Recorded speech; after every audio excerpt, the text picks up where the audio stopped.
La lecture croisée des quotidiens burkinabés. Pour finir, l'opposition politique qui dit être d'accord avec la vérification des diplômes des fonctionnaires. La réponse du président du Faso Roch Marc Christian Kaboré à l'ancien président Blaise Compaoré sont des sujets commentés par les journaux du jour. La revue de presse avec Abdoul Rasmane Zongo.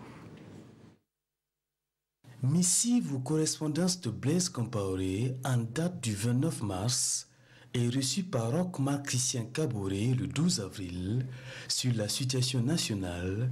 Hier, on en parlait dans les médias et Roch prend acte, publie l'Observateur. De son côté, aujourd'hui au Faso confirme en affichant Roch Kaboré a répondu à Blaise Compaoré.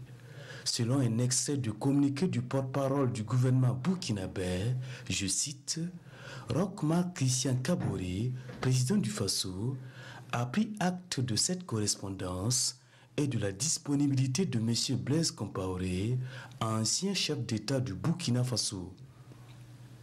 L'expert du Faso, bien que non qualifié, force une réponse à lui, je cite, la réconciliation est bien possible, sauf qu'elle doit traverser d'abord les chemins de justice et de vérité. Autre actualité, l'opposition politique dans le journal L'Observateur se prononce sur le contrôle des diplômes de fonctionnaires. Oui à cette vérification, dit-elle, mais il faut l'appliquer également aux membres du gouvernement. La police nationale est dans le box du procureur général. La pomme de discorde, le contrôle en circulation routière. Les copies de documents même légalisés, affirme la police, par une autorité compétente, ne peuvent être présentées en lieu et place des documents originaux lors d'un contrôle.